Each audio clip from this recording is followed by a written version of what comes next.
आप सोचिए जरा, हिमालय के किसी बहुत ही दुर्गम इलाके में, मतलब हजारों फीट की ऊंचाई पर एक बहुत ही संकरी और खतरनाक पहाड़ी सड़क है। हाँ, जहाँ गाड़ी चलाना ही अपने आप में एक बड़ा रिस्क होता है। बिल्कुल।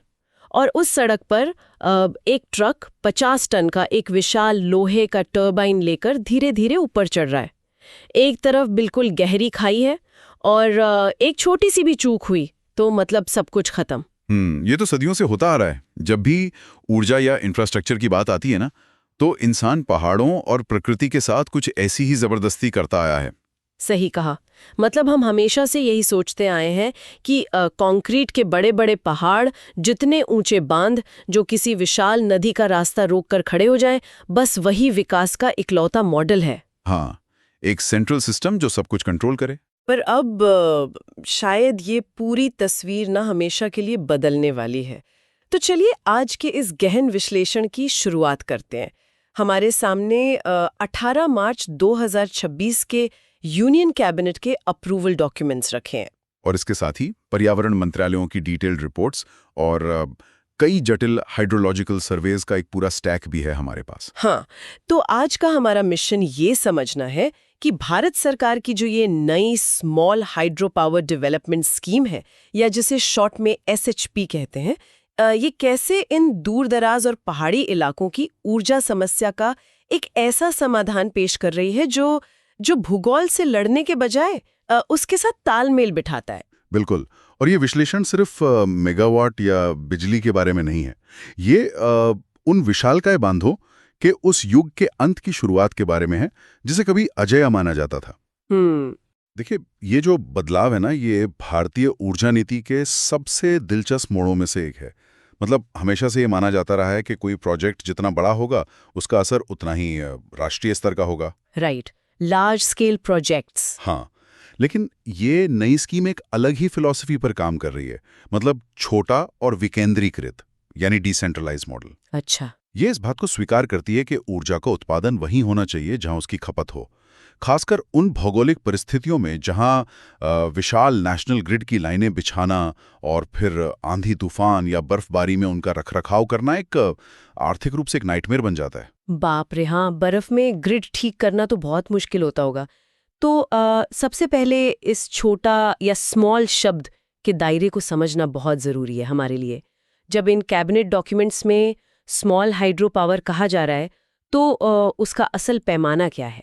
पैमाना देखना ज़रूरी है। हाँ, अगर हम इन आंकड़ों पर नज़र डालें, तो इस योजना की समय सीमा 2026 से 2031 तक तय की गई है और इसके लिए सरकार ने 2584.60 करोड़ रुपए का एक बजट पास किया है। और टारगेट क्या रखा है इन्होंने? इसका सीधा लक्ष्य है कि वित्त वर्ष 2030-31 तक 1500 मेगावाट की नई बिजली क्षमता स्थापित की जाए। और सबसे दिलचस्प बात यह है कि इस पूरी स्कीम में स्मॉल की परिभाषा उन प्रोजेक्ट्स को दी गई है जिनकी क्षमता 1 मेगावाट से लेकर अधिकतम 25 मेगावाट तक है। हाँ, 25 मेगावाट एक बहुत ही स्पेसिफिक कैप है। बिल्कुल। और साथ ही इसके जरिए पब्लिक और प्राइवेट सेक्टर से कुल 15,000 करोड़ रुपए का एक बड़ा निवेश जुटाने का लक्ष्य भी रखा गया है। इसे देखकर ना मुझे एक एनालॉजी याद आ रही है। अच्छा, बताइए। ये ना वैसा ही है जैसे पूरे शहर को पानी देने वाले एक बहुत ही पुराने और विशालकाय सेंट्रलाइज्ड वाटर ट्रीटमेंट प्लांट पर निर्भर रहने के बजाय हर मोहल्ले में, हर छोटी कम्युनिटी में उनका अपना एक स्मार्ट वाटर प्यूरिफायर और पंपिंग स्टेशन लगा दिया जाए। हाँ हाँ, बिल्कुल सही कहा। जो सिर्फ उसी इलाके की जरूरत पूरी करें। और अगर उनमें से एक खराब भी हो जाए तो कम से कम पूरे शहर की प्यास ना रुके। ये डिसेंट्रलाइज्ड अप्रोच का सबसे बड़ा फायदा है। पर इन दस्तावेजों को पढ़ते हुए ना मेरे दिमाग में एक सवाल बार बार आ रहा था, ये 25 मेगावाट की ही सीमा क्यों? मतलब अगर कोई प्रोजेक्ट 26 मेगावाट या 30 मेगावाट का हो जाता है, तो ऐसा क्या बदल जाता है कि वो इस स्मॉल और फास्ट ट्रैक कैटेगरी से बाहर हो जाता है? देखिए, ये जो सीमा है ना, हाँ। ये कोई रैंडम नंबर नहीं है। इसके पीछे बहुत ही गहरी वैज्ञानिक और रेगुलेटरी वजह होती हैं। अच्छा। हाँ, 25 मेगावाट का ये जो आंकड़ा है, वो दरअसल इकोलॉजिकल फुटप्रिंट यानी पर्यावरणीय प्रभाव को मापने का एक स्वीट स्पॉट है, जैसे ही कोई प्रोजेक्ट 25 मेगावाट से ऊपर जाता है, उसका पूरा स्केल ही बदल जाता है। मतलब उन्हें और बड़ी मशीनें चाहिए होंगी। बिल्कुल, डेवलपर्स को बहुत बड़े और भारी टरबाइन लगाने पड़ते हैं। और बड़े टरबाइन का मतलब है कि उन्हें घुमाने के लिए पानी का दबाव ज्यादा चाहिए, समझ रही हूँ। जिसके लिए अक्सर नदी की चौड़ाई के साथ छेड़छाड़ करनी पड़ती है या फिर छोटे जलाशय बनाने पड़ते हैं। इससे नदी के पानी का तापमान बदल सकता है। ओह, जिससे वहाँ की मछलियाँ और एक्वाटिक लाइफ डिस्टर्ब होती होगी। एग्जैक्टली जो वहाँ पलने वाली मछलियाँ और पूरा स्थानीय जलीय जीवन है वो तबाह हो जाता है। और सबसे बड़ी बात, 25 मेगावाट पार करते ही उस प्रोजेक्ट को एनवायरमेंटल क्लियरेंस की एक बहुत ही लंबी और जटिल कानूनी प्रक्रिया से गुजरना पड़ता है। हाँ, वहाँ रेड टेप आ जाता है। पर्यावरण मंत्रालय, फॉरेस्ट डिपार्टमेंट और कई अन्य एजेंसियों की जांच कमेटियां बैठती हैं, जिसमें कई बार सालों लग जाते हैं। 25 मेगावाट की सीमा के भीतर रखकर सरकार ये सुनिश्चित कर रही है कि लाल फीताशाही कम हो, प्रोजेक्ट तेजी से बने और प्रकृति को नुकसान पहुंचने की गुंजाइश ना के बराबर रहे। वैसे ये बहुत ही अहम पॉइंट है, क्योंकि यही बात हमें इस योजना की सबसे बड़ी तकनीकी खासियत की ओर ले जाती है। इन रिपोर्ट्स में साफ तौर पर दर्ज है कि ये प्रोजेक्ट्स उन पारंपरिक विशाल बांधों की तरह काम नहीं करते जिन्हें देखकर हम बड़े हुए हैं। नहीं, बिल्कुल नहीं। हाँ, इनमें बड़े रिजर्वॉयर्स यानी जलाशय नहीं होते। इन्हें रन ऑफ रिवर प्रोजेक्ट्स कहा जाता है। देखिए, पारंपरिक बांधों में जो सबसे बड़ी समस्या होती है वो है बड़े पैमाने पर विस्थापन। मतलब हजारों हेक्टेयर जमीन, पुराने जंगल और पूरे के पूरे गांव अब पानी में डूब जाते हैं। पर उन डूबे हुए जंगलों के सड़ने से जो मीथेन गैस निकलती है वो ग्लोबल वार्मिंग बढ़ाती है। ये एक बहुत बड़ा इशू है मेगा डैम्स के साथ। बिल्कुल सही कहा। लेकिन इन रन ऑफ रिवर प्रोजेक्ट्स में पानी को विशाल झीलों में जमा नहीं किया जाता। हाँ, और देखिए, बड़े जलाशय ना होने का सीधा मतलब है कि ना तो बड़े पैमाने पर लोगों को अपना घर-बार छोड़कर जाना पड़ता है और ना ही जंगलों की कटाई होती है। हाँ।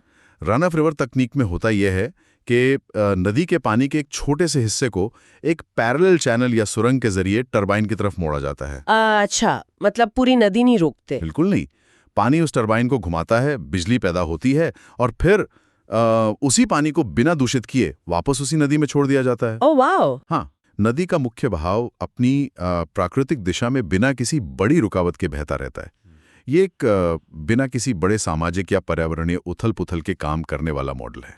देखिए, यहाँ मैं थोड़ा रुकना चाहूंगी, क्योंकि कैबिनेट ड्राफ्ट में एक दावा है जिस पर मुझे थोड़ी तार्किक आपत्ति है। मतलब मुझे डाउट है इस पर। अच्छा, क्या दावा है? ड्राफ्ट कहता है कि ये रन ऑफ रिवर प्रोजेक्ट्स 2400 घंटे या राउंड द क्लॉक स्थिर ग्रीन एनर्जी देते हैं। अब अगर इनमें पानी जमा करने के लिए कोई बड़ा रिजर्वोयर है ही नहीं और ये पूरी तरह से सिर्फ बहती नदी के प्राकृतिक बहाव पर निर्भर हैं, तो ये 2400 घंटे स्थिर बिजली की गारंटी कैसे दे सकते हैं? सवाल तो वाजिब है। मतलब क्या ऐसा नहीं होगा कि जैसे ही मौसम बदला या गर्मियों में नदी का बहाव थोड़ा भी कम हुआ तो टरबाइन घूमना बंद कर देंगे और ग्रिड में ब्लैकआउट हो जाएगा? देखिए, ये एक बहुत ही लाजमी सवाल है और इसका जवाब हिमालय नदियों के हाइड्रोलॉजिकल नेचर में छुपा है।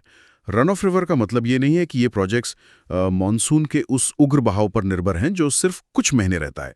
अच्छा, तो फिर किस पानी पर चलते हैं ये? नदियां, खासकर जो पहाड़ी और ग्लेशियर से निकलने वाली नदियां होती है ना, वो साल भर एक बेस फ्लो या न्यूनतम बहाव बनाए रखती हैं। Base flow. हाँ, ये बेस फ्लो ऊंचे पहाड़ों की बर्फ पिघलने और जमीन के अंदर मौजूद पानी के स्रोतों यानी अंडरग्राउंड स्प्रिंग्स से लगातार आता रहता है। इंजीनियर इन छोटे टरबाइन्स को नदी के अधिकतम बहाव के लिए नहीं, बल्कि इसी बेस फ्लो को ध्यान में रखकर डिजाइन करते हैं। अच्छा, तो मतलब ये टरबाइन्स इस तरह से ट्यून किए जाते हैं कि नदी में अगर सबसे कम पानी भी हो तब भी वो चलते रहें। एकदम सही। जब तक नदी में वो न्यूनतम बेस फ्लो मौजूद है, टरबाइन बिना रुके घूमता रहेगा। अगर इसकी तुलना हम सोलर या विंड एनर्जी से करें तो तस्वीर और साफ हो जाती है। हाँ, सोलर तो रात में काम नहीं करता। बिल्कुल। सूरज ढलने के बाद दुनिया का सबसे बेहतरीन सोलर पैनल भी 1 वॉट बिजली नहीं बना सकता। हवा बंद होने पर विशालकाय विंड टरबाइन्स भी बस खड़े रहते हैं। लेकिन नदी का वो बेस फ्लो रात के अंधेरे में भी बहता है, बादलों वाले दिन भी बहता है और सर्दियों में भी अपना रास्ता निकाल लेता है।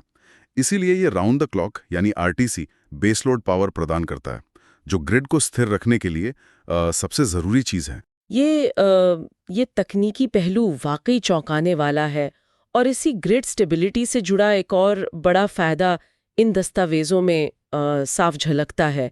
देखिए, आम तौर पर बिजली कहीं सैकड़ों किलोमीटर दूर एक विशाल थर्मल प्लांट में बनती है और फिर उसे मोटे-मोटे एल्यूमिनियम के तारों के जरिए शहरों और गांवों तक भेजा जाता है। हाँ, ट्रांसमिशन लाइंस के थ्रू। बिल्कुल।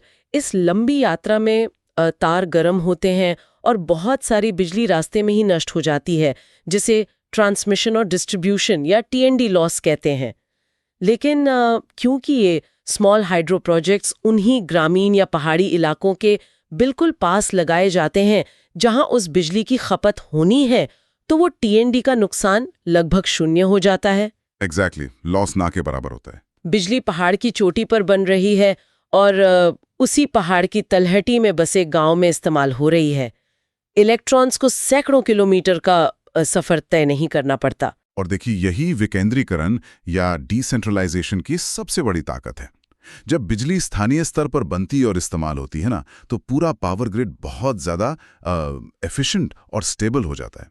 बड़े ग्रिड के फेल होने का खतरा भी कम हो जाता है इससे। वो तो है, पर तकनीक और पर्यावरण के ये सारे फायदे ना कागज पर बहुत शानदार लगते हैं, लेकिन जमीनी हकीकत कुछ और ही होती है। हाँ, चैलेंजेस तो हैं। इन पहाड़ी और दूर दराज के इलाकों में किसी भी तरह का कंस्ट्रक्शन करना कोई बच्चों का खेल तो नहीं है।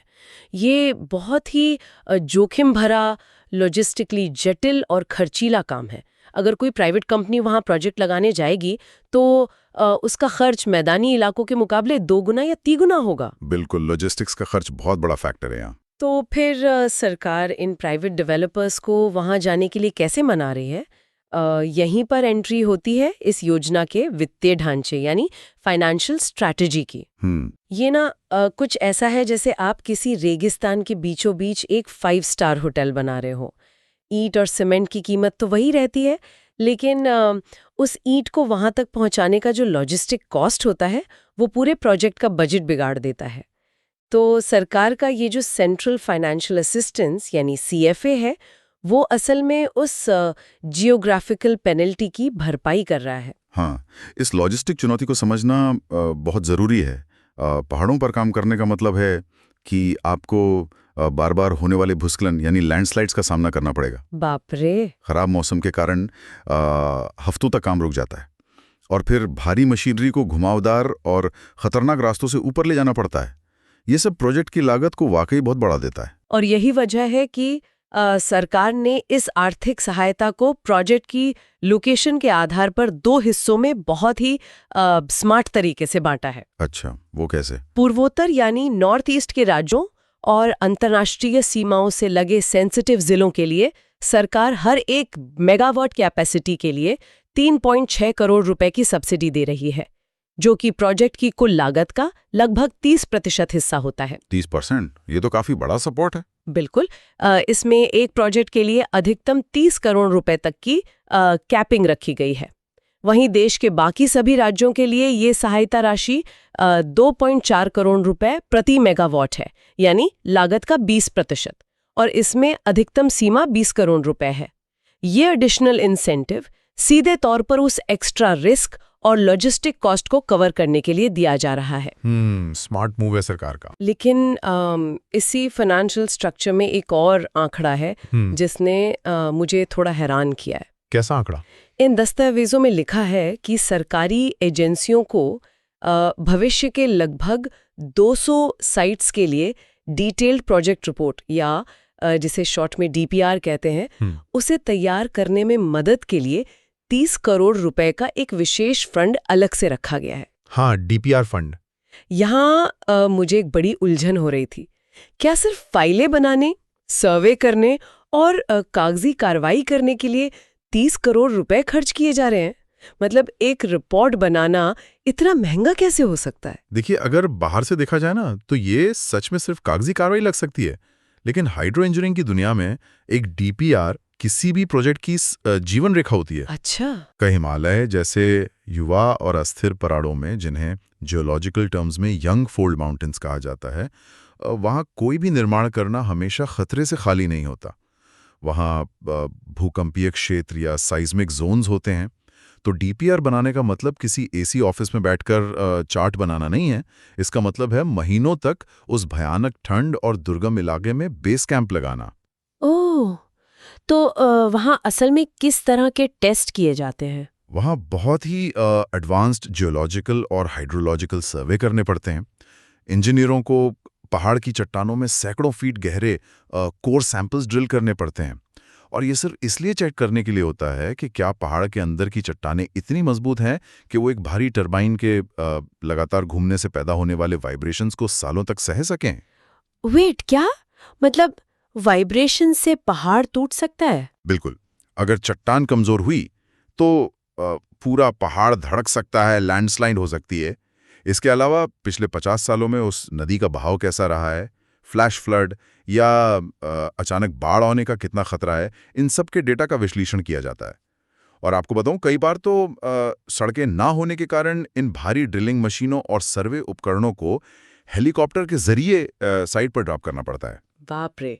तो ये कोई साधारण फाइल वर्क नहीं है, ये तो एक तरह से हाई स्टेक्स जियोलॉजिकल एक्सप्लोरेशन है। जी हाँ, ये किसी भी हाइड्रो प्रोजेक्ट का सबसे जोखिम भरा और खर्चीला शुरुआती चरण होता है। और यही वो पॉइंट है जहां इंडिपेंडेंट प्राइवेट प्रोड्यूसर या प्राइवेट कंपनियां डर जाती हैं। हाँ, रिस्क क्यों लेंगे वो इतना? एग्जैक्टली। कोई भी प्राइवेट कंपनी सिर्फ ये पता लगाने के लिए करोड़ों रुपए दाव पर नहीं लगाना चाहती कि कोई साइट भविष्य में मुनाफा देगी या नहीं। इसीलिए सरकार ने ये 30 करोड़ का फंड बनाया है। ओ, अब समझ आया। सरकार खुद वो शुरुआती जोखिम उठा रही है, महंगे सर्वे कर रही है और एक फूल प्रूफ डीपीआर तैयार करके प्राइवेट कंपनियों के सामने रख रही है। जब एक बार ये डी रिस्किंग हो जाती है, यानी जोखिम कम हो जाता है, तो प्राइवेट निवेश खुद ब खुद आने लगता है। तो इसका सीधा मतलब ये हुआ कि सरकार सिर्फ पैसा नहीं दे रही है, बल्कि वो उस पूरे इकोसिस्टम का रास्ता साफ कर रही है।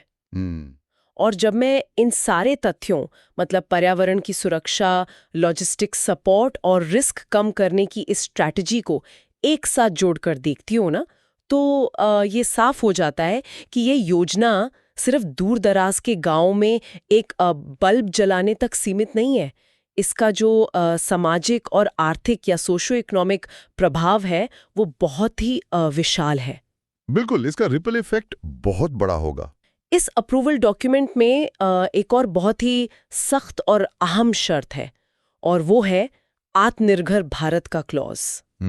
देखिए, इस योजना के तहत ना ये अनिवार्य कर दिया गया है कि प्लांट की सारी मशीनरी और उपकरण, चाहे वो टर्बाइन हो, जनरेटर हो या फिर ग्रिड के छोटे छोटे पुर्जे, सभी का 100% स्वदेशी यानी इंडिजिनस होना जरूरी है। सब कुछ भारत में बना होना चाहिए, बाहर से कुछ भी इंपोर्ट नहीं किया जा सकता। देखिए, ये एक बहुत ही स्ट्रेटेजिक मास्टर स्ट्रोक है।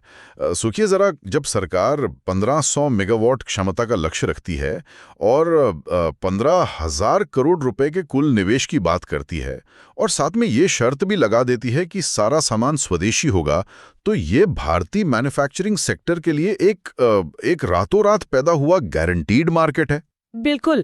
और इससे डोमेस्टिक कंपनीज को कितना बूस्ट मिलेगा। हाँ, विशेषकर अरुणाचल प्रदेश जैसे सेंसिटिव बॉर्डर एरियाज में, जहां हम विदेशी उपकरणों या चीनी सप्लाई चेन पर बिल्कुल भी निर्भर नहीं रह सकते, वहां अपनी खुद की मशीनरी और तकनीक का इस्तेमाल करना राष्ट्रीय सुरक्षा के लिहाज से भी बहुत ज़रूरी हो जाता है। वही तो, जो भारतीय कंपनियां टरबाइन या जनरेटर बनाती हैं, उन्हें अब पता है कि अगले 5 से 7 सालों में उनके पास एक भारी और सुनिश्चित डिमांड आने वाली है।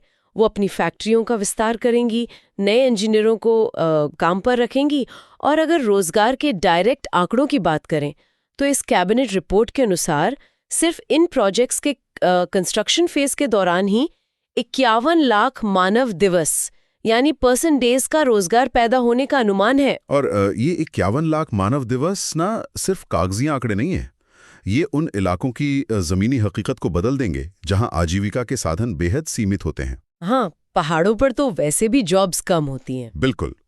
अरुणाचल प्रदेश, उत्तराखंड और हिमाचल प्रदेश जैसे राज्यों में, और खासकर उन अंतर्राष्ट्रीय सीमावर्ती जिलों में जहां से युवा अक्सर काम की तलाश में बड़े शहरों की तरफ पलायन कर जाते हैं। माइग्रेशन रोकने में मदद मिलेगी। हाँ, जब वहां एक हाइड्रो प्रोजेक्ट शुरू होता है तो सिर्फ इंजीनियरों की नहीं, बल्कि स्थानीय लेबर, ट्रक ड्राइवर्स और सप्लाई चेन से जुड़े सैकड़ों लोगों की जरूरत पड़ती है। पानी मोड़ने के लिए चैनल खोदने होते हैं, लोकल ग्रिड की लाइनें बिछानी होती हैं। और जाहिर है एक बड़े प्रोजेक्ट तक पहुंचने के लिए जो नई सड़कें बनेंगी, जो नए पुल तैयार होंगे, उनका इस्तेमाल सिर्फ वो कंपनी थोड़ी ना करेगी। एक तरह से एक छोटा हाइड्रो प्लांट उस पूरे दुर्गम इलाके के बुनियादी ढांचे या इंफ्रास्ट्रक्चर के लिए एक कैटलिस्ट का काम करता है। इससे पलायन रुकता है और सीमांत गांव में एक स्थायी इकोनॉमी जन्म लेती है। और इस पूरी प्रक्रिया में राज्य सरकार की संस्थाएं और इंडिपेंडेंट प्राइवेट प्रोड्यूसर्स दोनों मिलकर काम कर सकते हैं। ये पब्लिक प्राइवेट पार्टनरशिप का एक बेहतरीन उदाहरण है। तो अगर आज के इस पूरे गहन विश्लेषण को समेटा जाए तो तस्वीर वाकई बहुत साफ हो जाती है। हमने देखा कि कैसे ये small hydro power development scheme एक साथ कई मोर्चों पर एक खामोश क्रांति ला रही है। ये उन विशाल और विनाशकारी बांधों की जगह ले रही हैं जो जंगलों और गांवों को निकल जाते थे, और उनकी जगह पर्यावरण के अनुकूल रन ऑफ रिवर प्रोजेक्ट्स को स्थापित कर रही है। बिल्कुल। ये अपने स्मार्ट फाइनेंशियल स्ट्रक्चर और डीपीआर फंड्स के जरिए उन दुर्गम भौगोलिक चुनौतियों और आर्थिक जोखिमों को पार कर रही है जहां आमतौर पर विकास पहुंच ही नहीं पाता। और सबसे अहम बात, ये 100% स्वदेशी उपकरणों की सख्त शर्त और लाखों स्थानीय रोजगार पैदा करके सीमावर्ती भारत की अर्थव्यवस्था को एक मजबूत आधार दे रही है। ये योजना इस बात का एक बहुत ही व्यवहारिक प्रमाण है कि ऊर्जा सुरक्षा, पर्यावरणीय स्थिरता और स्थानीय समुदायों का आर्थिक विकास, ये तीनों चीजें एक दूसरे की दुश्मन नहीं है। अगर तकनीक और नीतियों को सही तरीके से डिजाइन किया जाए ना, तो इन्हें एक साथ हासिल किया जा सकता है। ये वाकई एक बहुत ही विजनरी कदम है।